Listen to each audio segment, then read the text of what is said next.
Hello दोस्तों, मैं संकेत जो आपकी मैथमेटिक्स आसान बनाता हूं। एक बार फिर से आपका अपने यूट्यूब चैनल RWS पर हार्दिक स्वागत करता हूं। हम लोग परसेंटेज पढ़ रहे हैं बहुत अच्छे से। जिन दोस्तों ने पिछली क्लासेस नहीं देख रखी हैं, आप जाइए और उनको कृपया करके देखिए। आज हमारा 11वां सेशन है ना। हाँ, यहाँ पर थोड़ा सा 12वां लिखा था, लेकिन कोई फर्क नहीं पड़ता, हम लोगों ने सुधार लिया। देखते हैं, कुछ बेसिक क्वेश्चन है, अभी तक बेसिक ही चल रहा है। और ये आज और कल की 2 क्लास होने के बाद मैं एकदम आपको पर टॉपिक वाइज पढ़ाऊंगा, तो आप टेंशन नहीं लेना। कुछ लोगों ने कमेंट किया था, तो हम लोग वैसा ही कर देंगे। चलिए फटाफट बढ़ते हैं अपने पहले क्वेश्चन की तरफ। आपकी स्क्रीन पर ये पहला जो क्वेश्चन है, ये कल हम लोगों ने किया था। ये शायद गलती से टाइप हो गया है, तो कर लेंगे तो कोई पाप तो हो नहीं जाएगा कि हो जाएगा, कोई दिक्कत नहीं होगी भाई।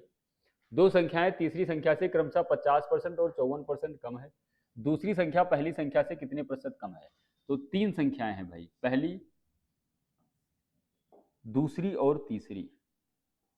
आओ देखा जाए, पहली, दूसरी और तीसरी। हमने मान लिया कि जो तीसरी संख्या है वो 100 है। 50% और 54% कम है, तो पहली संख्या 50% कम है तो कितनी हो जाएगी? 50। और दूसरी संख्या कितना कम है? 54% कम है। अगर 54 50 से कम तो कितना हो जाएगा? 46। बोल क्या रहा है कि दूसरी संख्या पहली संख्या से कितने प्रतिशत कम है। पहले तो ये देखो कि दूसरी संख्या कम है कितनी, कितनी कम है भैया? 4। किस पर? 50 पर। परसेंटेज चाहिए, 100 से गुणा करके प्रतिशत लगा लो। 50 का 2 गुना 100 होता है। 4 दूनी 8%। क्या किसी ऑप्शन में है? नहीं है। तो कौन सा सही होगा? None of these, option number E. ये वाला क्वेश्चन कल हम लोगों ने किया था, कोई दिक्कत नहीं, एक बार और कर लिया। चलिए अगले क्वेश्चन की तरफ बढ़ते हैं। बताइए, ऐसा भी क्वेश्चन कल हुआ था, अगर आप इसका उत्तर बना दो तो मजा आ जाए। अगर आपने रिवीजन किया होगा तो 100% बनाओगे। क्या कह रहा है? एक छात्र ने एक संख्या का 13/11 के बजाय 11/13 से क्या कर दिया भाई? गुणा किया होगा, यहां पे लिख लेना, गुणा कर दिया है ना। 13/11 के बजाय 11/13 से गुणा कर दिया। इस गणना में प्रतिशत त्रुटि कितनी होगी? A student multiplied a number by 11/30 instead of 13/11, है ना। What is the percentage error in the calculation? देखा जाए, आइए इसको बनाते हैं। गुणा करना था 13/11 से, लेकिन गलती से कर दिया 11/13 से। 13 और 11 का एलसीएम कितना होता है? 143। हमने मान लिया कि हमारा जो नंबर है वो कौन सा है? इन दोनों डिनोमिनेटर का एलसीएम कितना आया? 143 आ गया। अब देखो भाई, 143 को गुणा करना था 13/11 से, लेकिन गलती से किससे कर दिया? 11/13 से। 11 का कितना गुना जाएगा? 11 का नम 11 और 11 33, 13 तिया 69, 100 हो जाएगा। ये कितना जाएगा? 13 कन्नम 13, 13 कन्नम 11, 11 गिरही हम 121। प्रतिशत त्रुटि बतानी है। सही डाटा 169 था और गलती से क्या हो गया? 121। कितना त्रुटि आ रहा है? कितना आ रहा है भाई? 8, और ये 6 और 2 का डिफरेंस 4। आइए बनाते हैं। प्रतिशत त्रुटि आपको बताना है, तो त्रुटि तो 48 की आ रही है। कितने की एरर है? 48। ब्लर हो रहा है यार।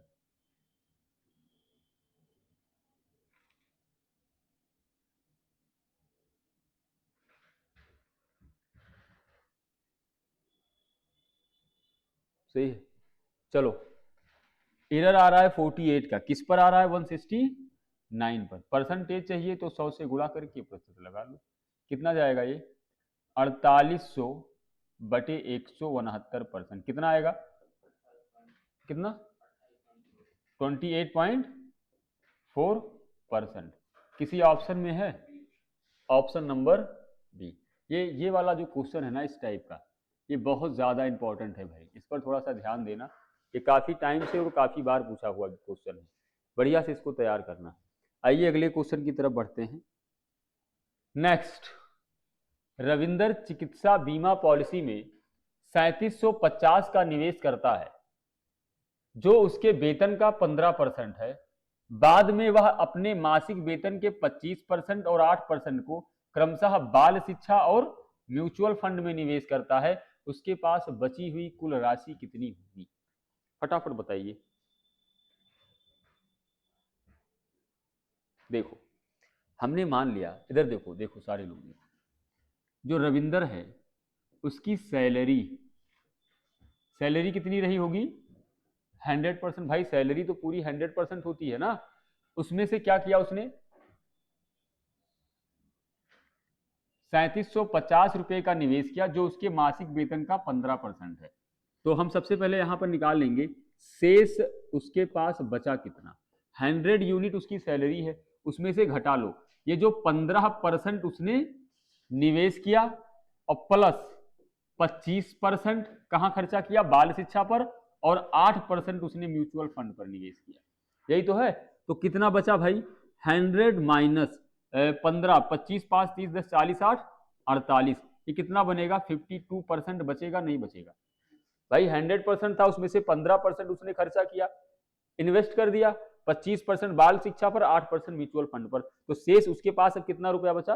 52%। इसी की वैल्यू पूछा है। अच्छा एक बात और बोल रहा है कि 3750 का निवेश किया, जो उसके मासिक वेतन के 15% के बराबर है। इसका मतलब क्या हो गया कि ये जो मासिक वेतन 15% है किसके बराबर है? 3750 का। तो यहां से 1% किसके बराबर हो जाएगा?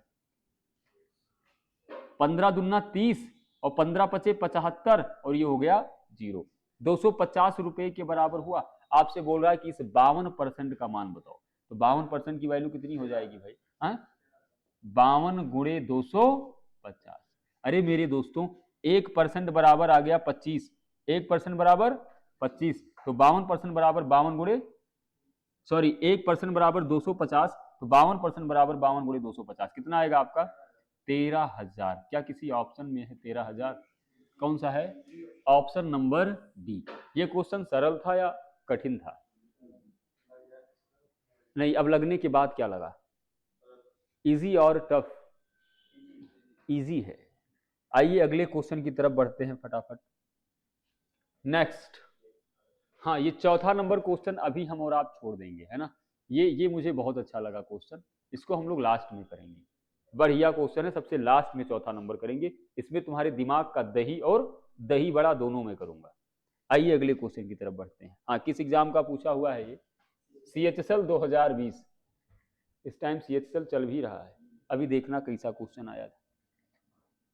जब कोई तरल अपनी ठोस अवस्था में, अगला क्वेश्चन है भाई साहब, जब कोई तरल अपनी ठोस अवस्था में जम जाता है तो उसके आयतन में 4% की वृद्धि हो जाती है। ठोस के वापस तरल में पिघलने पर आयतन में कितने प्रतिशत की वृद्धि होगी? ये SBI बैंक 2020 का पूछा हुआ क्वेश्चन है, और ऐसा क्वेश्चन SSC CGL में भी आया है। क्या हुआ? कट रहा है, लाओ जरा।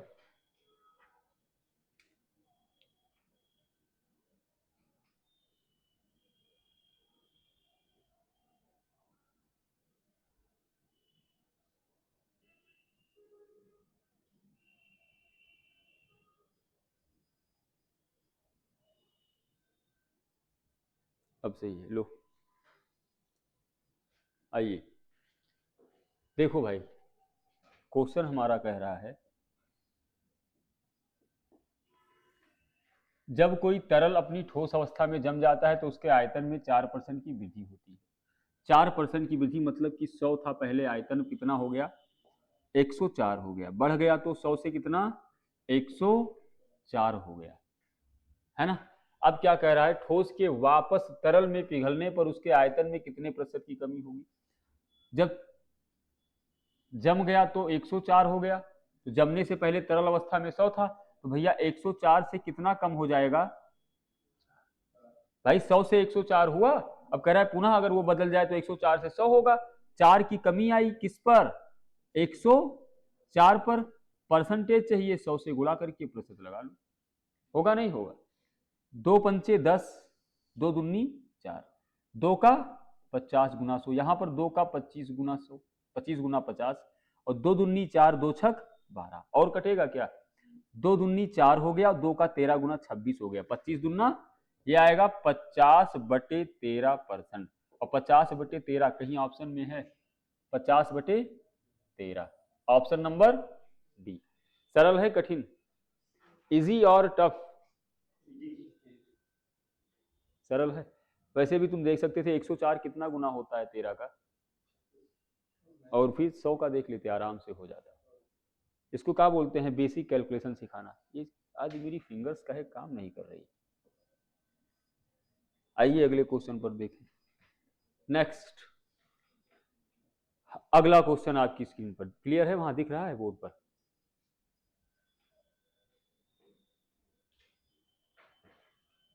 ईयरफोन दिख रहा है क्वेश्चन पूरा? चलो, कोई दिक्कत होगी भाई तो कमेंट करना। एक व्यक्ति के वेतन में उसके मूल वेतन के 10% की वृद्धि हो जाती है, लेकिन वृद्धि के बाद भी उन्हें उतनी ही राशि मिलती है। उसके वेतन का प्रतिशत कितना है जो नहीं मिला? ये सीडीएस में पूछा हुआ क्वेश्चन है, और ये सीडीएस की बेइज्जती है भाई। 2016 में पूछा है शायद, तभी इतना आसान पूछा है। आइए देख लिया जाए। एक व्यक्ति के वेतन में उसके मूल वेतन से 10% की वृद्धि हुई। 10% का मतलब क्या होता है? 1/, वृद्धि हो रहा है तो पहले वेतन 10 था, एक बढ़ गया, कितना हो गया? 11 हो गया। लेकिन कह रहा है कि उसको बढ़ा हुआ वेतन नहीं मिल रहा है। भाई वेतन 10 था, 11 हो गया, लेकिन बढ़ा हुआ वेतन नहीं मिल रहा है। इसका मतलब क्या हो गया कि पुराना वाला वेतन जो 10 है वही मिल रहा है। तो कितने की कमी पे मिल रहा है? कितने की कमी भैया? 1। और किस पर कमी हो रही है? बढ़े हुए वेतन 11 पर। 1/11 का मतलब होता है 9.09%। क्या किसी ऑप्शन में दिया है? कौन सा? ऑप्शन नंबर सी, 100/, हाँ इसको तुम कर सकते हो, ऐसे मुंह कहे बना रहे हो। 1/11 है, परसेंटेज चाहिए, 100 से प्रतिशत करा लो, गुणा। कितना आ गया? 100/11%, बस। लेकिन अगर ऑप्शन में दिया होता 9.09, तब क्या करते? कभी कोई दिक्कत ना होती, है ना? तब किसको नहीं पता 1/11 का मतलब 9.09%? क्योंकि इसने यहाँ पे 100 से मल्टीप्लाई करवा के किया है, तो वही कर लेंगे। अगले क्वेश्चन की तरफ बढ़ जाएं। आज क्वेश्चन बहुत सरल सरल है यार। कल से आपको एक बेहतर, एकदम बिल्कुल जबरदस्त कंटेंट मिलेगा, है ना? वो आपको सोचने पर मजबूर करेगा, परेशान मत होइए। कल की क्लास के बाद हम लोग एकदम टॉपिक वाइज चलेंगे। हमको कई लड़कों ने कहा कि सर टॉपिक वाइज पढ़ाइए, ऐसी प्रॉब्लम होती है। तो ठीक है, हम लोग पढ़ेंगे, है ना भाई? एकदम एक तरफ से पूरा जो जो टॉपिक है उस पर क्वेश्चन, उसका कॉन्सेप्ट। चलो अगला क्वेश्चन देखो क्या है। ये भी सीडीएस सेकंड फेज एग्जाम 2015 का पूछा हुआ है। कुछ लड़कों को लगेगा कि गुरुजी पगलाए हुए हैं, 2015 का क्वेश्चन करवा रहे हैं। हे मूर्ख प्राणी,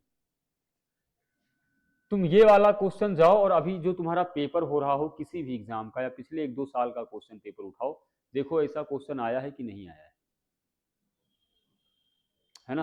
प्रीवियस ईयर में कभी भी दिमाग मत लगाइएगा। प्रीवियस ईयर कभी भी अपने को रिपीट करवा सकता है, होता नहीं होता ऐसा। अपडेट करिए, लेकिन प्रीवियस ईयर को अंडर एस्टिमेट मत करिएगा। देखो भाई क्वेश्चन क्या कह रहा है। ए के वेतन में 40% की वृद्धि की गई और फिर 20% की कमी हुई। कुल मिलाकर ए के वेतन में कितनी वृद्धि हुई? बताइए, आओ देखा जाए। 40% की वृद्धि हुई। 40% का मतलब होता है 2/5, और 20% की कमी हुई। 20% का मतलब होता है 1/5। ये वृद्धि हुआ है, ये कमी हुआ है ना? तो 5 पर 2 बढ़ गया, कितना हो गया? 7। यहां पर 5 पर 1 कम हो गया, कितना हो गया? 4 हो गया। 5 25, 7 चौके 28। मेरे प्यारे भाइयों, कितने की वृद्धि हुई है? 3। और किस पर हुई है? 25 पर। परसेंटेज चाहिए, 100 से गुणा करके प्रतिशत लगा लो। 25 चौका और 4 त्याएं 12%। क्या किसी ऑप्शन में है? Option number D. सरल है कठिन? बहुत सरल है यार। इस पे कौन सा बहुत ज्यादा टाइम देने की जरूरत है?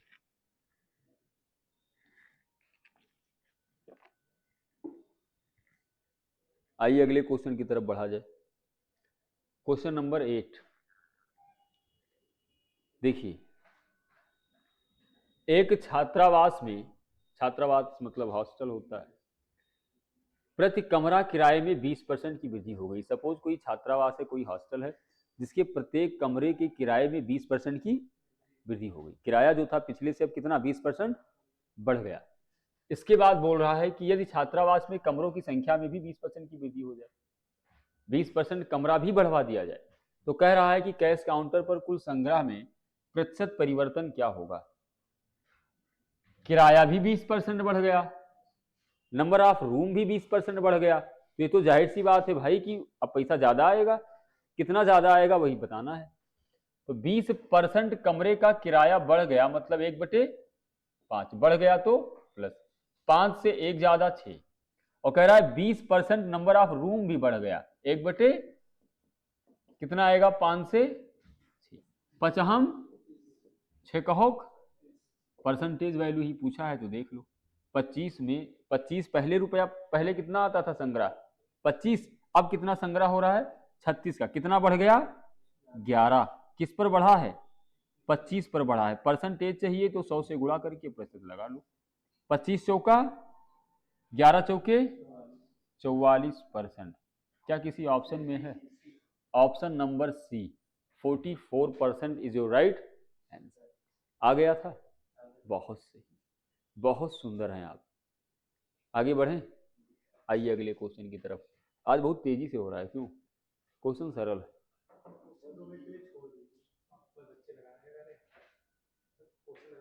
चलो यही करते हैं। चलो भैया 9वां नंबर क्वेश्चन बताओ। बताइए, फटाफट करिए, फटाफट करिए। 30 सेकंड का टाइम आपको दे रहा हूं इस क्वेश्चन के लिए। 30 सेकंड भी बहुत ज्यादा है। करिए फटाफट, इस क्वेश्चन को करिए। यदि किसी घनाभ के प्रत्येक किनारे को 10% बढ़ा दिया जाए तो इसके वक्र पृष्ठ क्षेत्रफल में कितने प्रतिशत की वृद्धि होगी? फटाफट बताओ।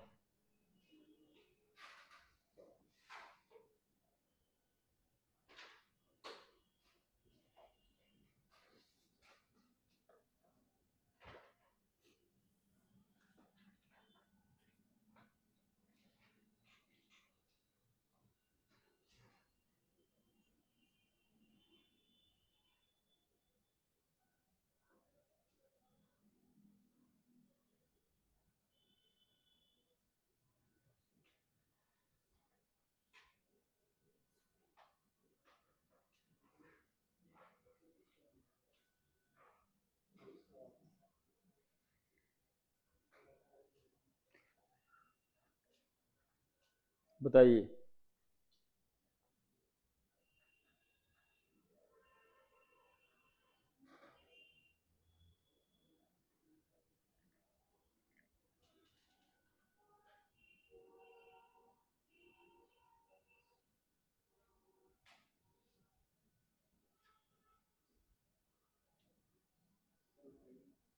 नहीं हुआ? देखो, कह रहा है किसी घनाभ के प्रत्येक किनारे को 10% बढ़ा दिया जाए, है ना? तो घनाभ होता क्या है भाई? घनाभ सीधी सी बात है, वर्ग देखा कभी? उसका आप देख लो जाकर के, वर्ग का अगर आइडिया है तो हो जाएगा। तुमसे कह रहा है इसके वक्र पृष्ठीय क्षेत्रफल में कितने प्रतिशत की वृद्धि होगी? कुछ बताओ, आंसर लगाओ दिमाग।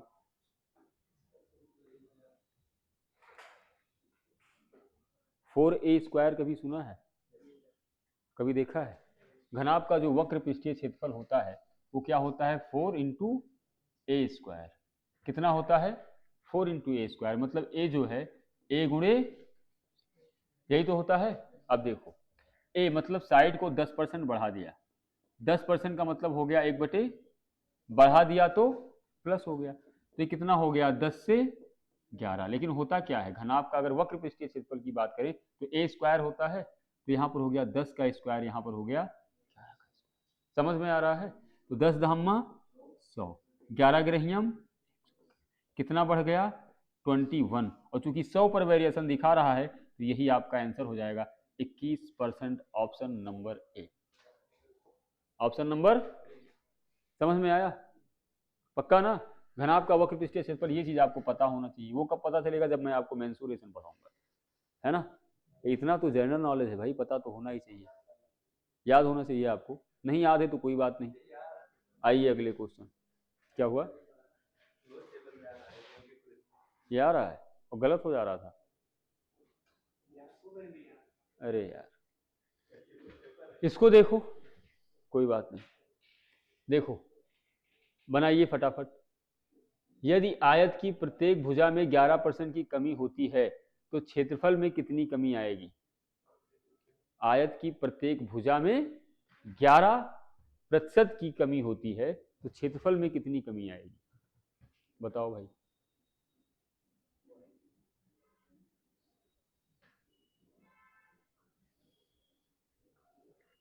मैं बताऊं, देखो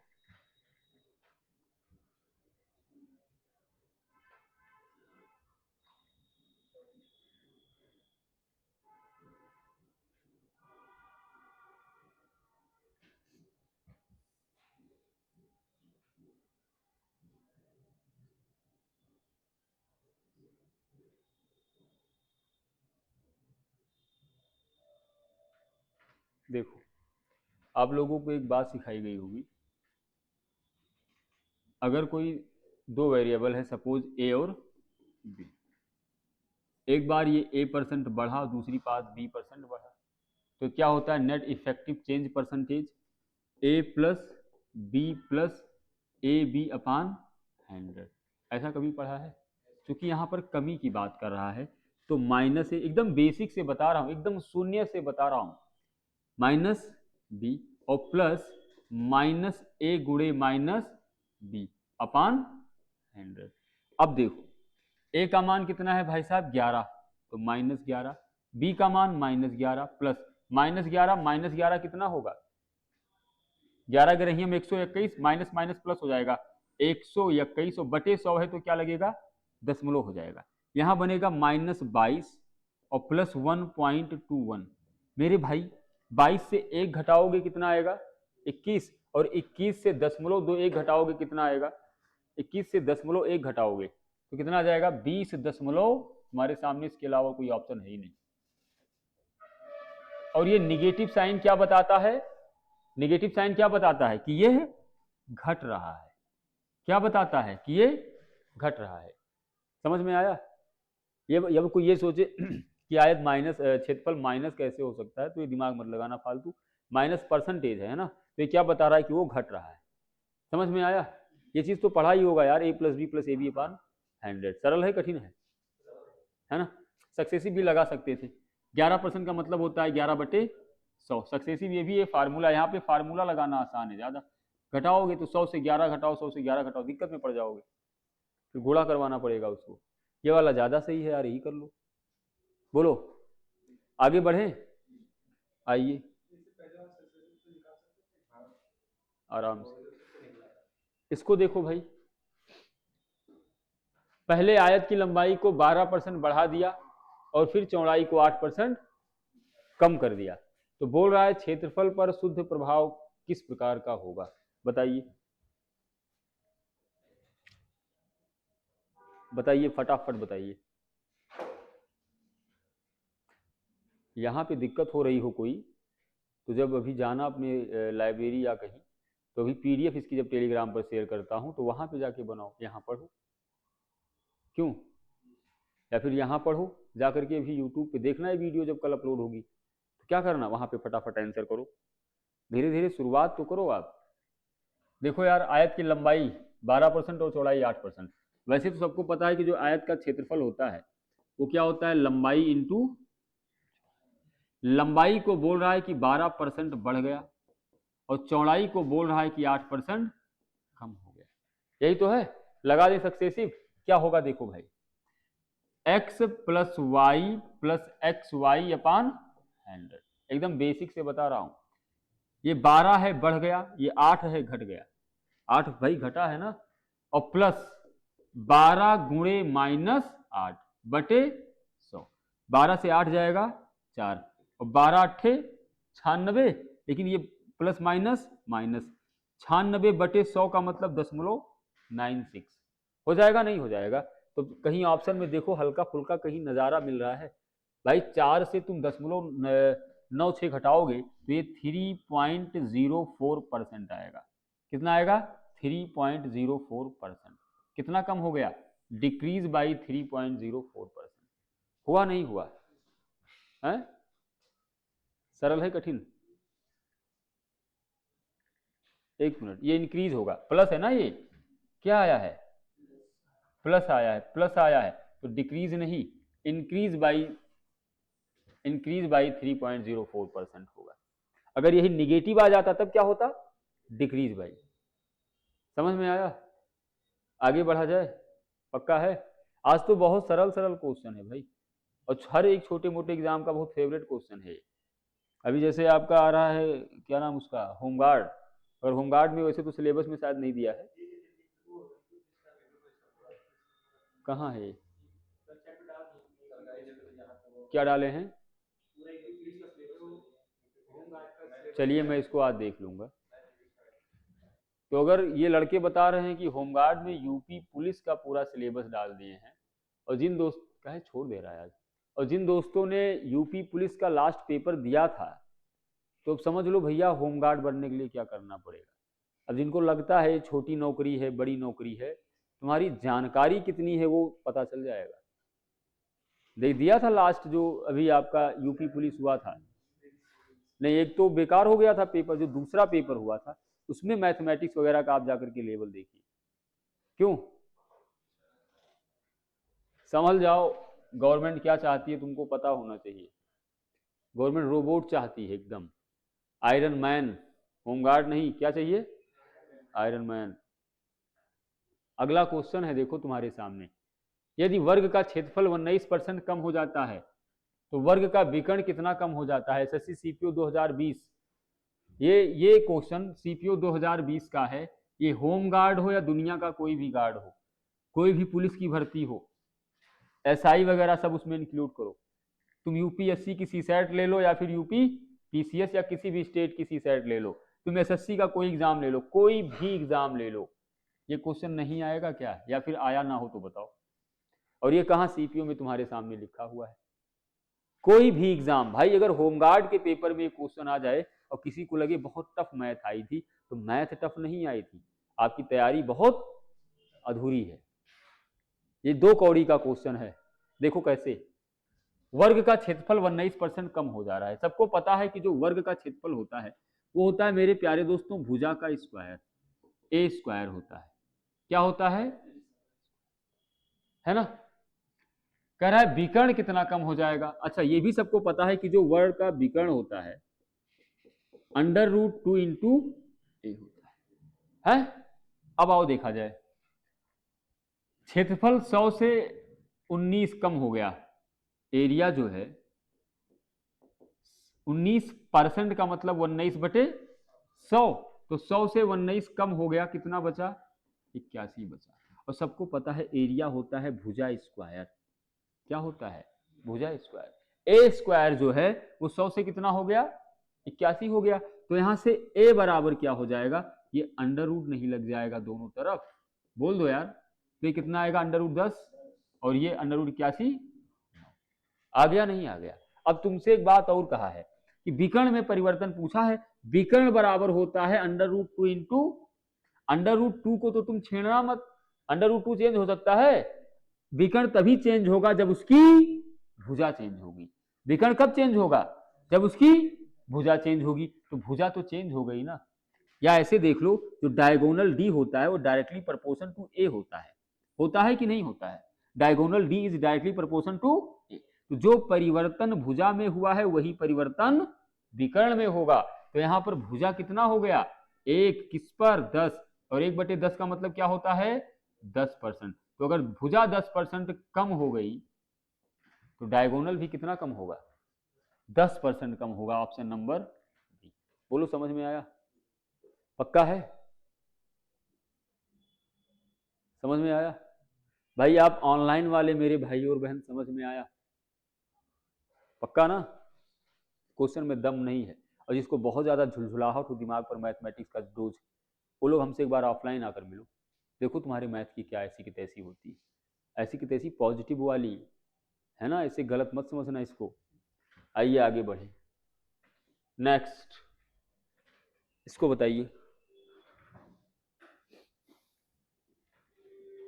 चलिए बताइए फटाफट क्या होगा।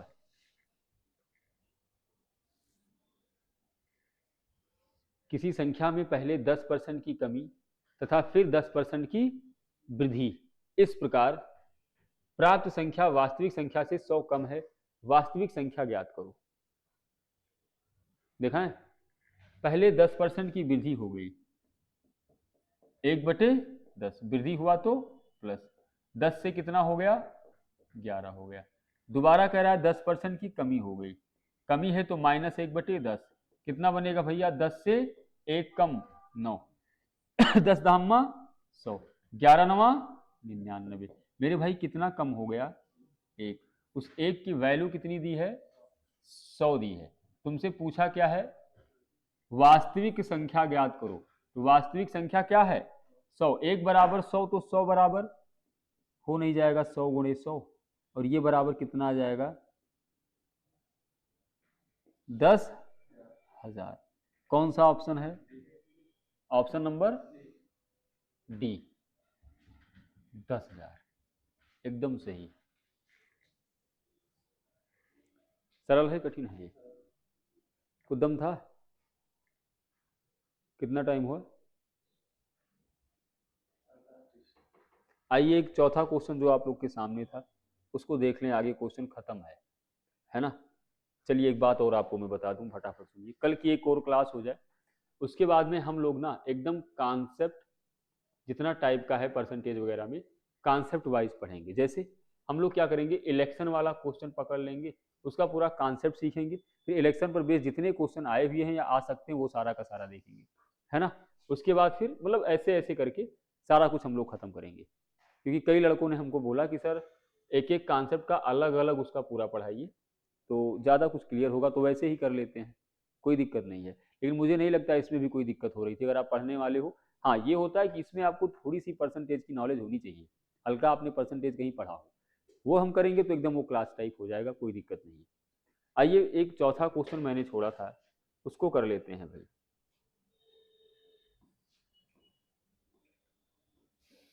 चौथा था कौन सा था,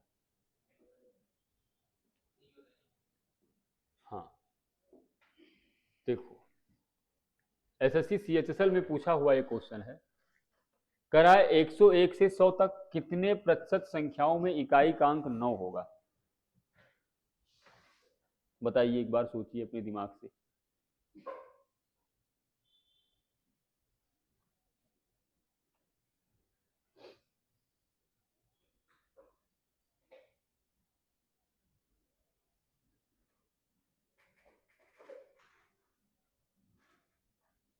मैं बताऊं, देखो क्या दिया हुआ है, बहुत ध्यान से समझना, ये क्वेश्चन बहुत अच्छा है भाई। कह रहा है कि 101 से और 1000 तक कितने प्रतिशत संख्याओं में इकाई का अंक 9 होगा। तो सबसे पहले तो आपको यह पता होना चाहिए कि 101 से 1000 तक में कितनी संख्याओं के इकाई पे 9 अंक होगा, हैं? और यह पता होना चाहिए कि 101 से लेकर के 1000 तक में टोटल नंबर कितने होंगे, तभी तो इकाई अंक बटे टोटल नंबर गुणे 100, तभी तो प्रतिशत बता पाओगे। आइए देखा जाए, 101 से लेकर के 1000 तक में कुल कितने नंबर होंगे। अगर आप बुद्धि लगाओ, थोड़ी सी सोचो, अगर ये 100 से शुरू हुआ होता तो 100 से 1000 तक में कुल कितना नंबर होता, 100 से 1000 तक में कितना नंबर होता, बोलो।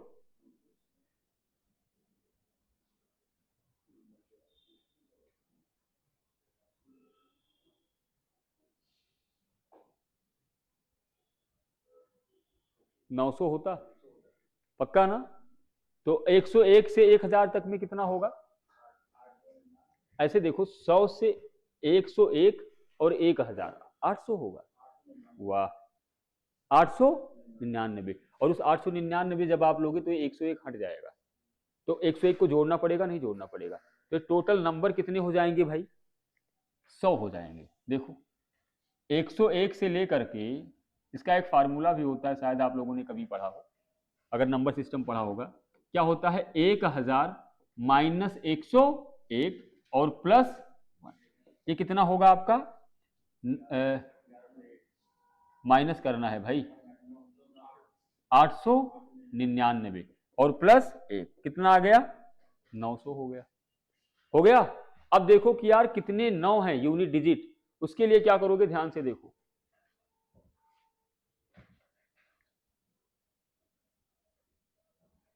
एक दो देखो, समझो, 101, 102, 103 डॉट डॉट डॉट कहां तक जाएगा, 109 और 110, 10 बनेगा। फिर क्या होगा यहां से 111, 112, 113 डॉट डॉट डॉट कितना जाएगा 119 और 120 होगा कि नहीं होगा भाई। ऐसे ही अगर आप देखते जाओ तो हर बार 1 2 3 4 10 अंकों में प्रत्येक 10 अंक में कितनी बार 9 आ रहा है, एक बार 9 आ रहा है। प्रत्येक 10 अंक में कितनी बार 9 आ रहा है, एक बार 9 आ रहा है। तो मेरे भाई 900 में कितनी बार आएगा, 900 में कितनी बार आएगा 9, 9 बटे 900 होगा नहीं होगा। अच्छा 10 में एक बार 9 आएगा तो 900 में कितना आएगा, ऐसे होगा। ये 10 अंकों में एक बार 9 आ रहा है, ऐसे लिखो। तो 900 में कितनी बार आएगा, 1 बटे 10 गुणे 900 कितनी बार आएगा, 90 बार आएगा कि नहीं आएगा। प्रत्येक 10 अंकों में 1 2 3 4 5 6 7 10 अंकों में कितनी बार 9, एक बार 9। ध्यान से देखना 10 अंकों में एक बार 9 तो 900 अंकों में 1 बटे 10 गुणे 900 बार 9 यानी कि 90 बार 9। आपसे प्रतिशत पूछा है तो प्रतिशत पूछोगे तो कितनी बार है 90 और टोटल नंबर कितना है 900। परसेंटेज चाहिए 100 से गुणा करके प्रतिशत लगा लो, ये कट गया 9 दहम्मा 90 कितना परसेंट आएगा भाई 10%। कहीं ऑप्शन में है, ऑप्शन नंबर ए। बोलो समझ में आया है, समझ में आया। पानी लो।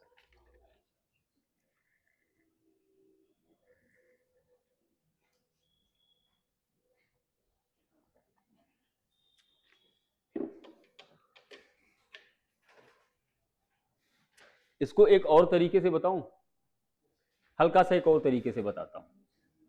इसको आप देखिएगा है ना, स्क्रीनशॉट वाट ले लो जो लेना हो भाई। हाँ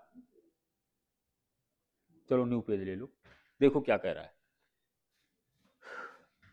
कि 101 से लेकर के 1000 तक में यूनिट पर 9 जितनी बार आए है ना, जितनी बार आए उनका प्रतिशत क्या होगा, ये तो बोला है। अब देखो कितनी बार आएगा, शुरुआत कहां से करोगे 101 102 103, पहली बार कब आएगा 109 पर आएगा, फिर कितने पर आएगा 119 पर आएगा, फिर कितने पर आएगा 129 पर आएगा, ऐसे डॉट डॉट डॉट 1000 से पहले 999 पर आएगा नहीं आएगा भाई। यूनिट पर 9 चाहिए 9 चाहिए 9 चाहिए 9 चाहिए 9 चाहिए है ना। इनका गैप कितना अंक का है 10, गैप कितना है ऐसे होकर के चला जाएगा है ना। सबको पता, अगर आप यहां से नंबर निकालना चाहो कि कितनी संख्याएं हैं जिसपे यूनिट पे 9 अंक आएगा तो कितनी बार टाइम्स देखो कितनी बार 9 आएगा। देखो ध्यान से क्या करोगे,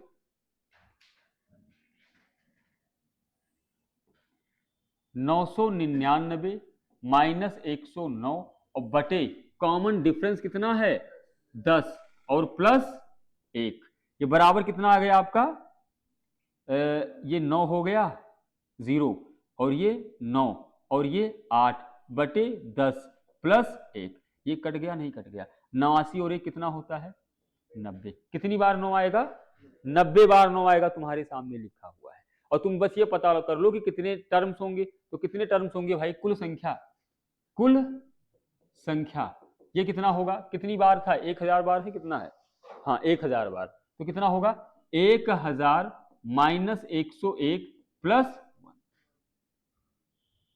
बोलो यार क्या बनता है L माइनस ए प्लस 1, एनवा पद या नंबर ऑफ एन, कितना हो गया ये कितना बनेगा ये 899 प्लस 1 बराबर 900। आपसे बोल रहा है कि यह जो 90 है 90 इस 900 का कितना प्रतिशत है, तो 90 बटे 900 गुणे 100 प्रतिशत बताना है।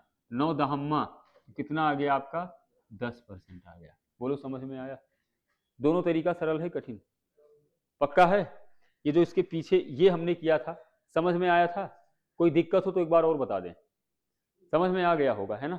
अगर कोई दिक्कत है तो आप वीडियो को दोबारा देखिए, ये बहुत गजब क्वेश्चन है यार, और किस एग्जाम का है CHSL 2020 का। चलिए ठीक है, फिर हम लोग आज यहीं पर रोकते हैं है ना। और आप मत भूलिएगा किसे, उसने जिसने आपकी मैथमेटिक्स को आसान बनाया है, संकेत दुबे। तो कल फिर हम लोग मिलेंगे इसी टाइम, तब तक के लिए खुश रहिए, ख्याल रखिए, पढ़ते रहिए। Thank you so much, God bless you all.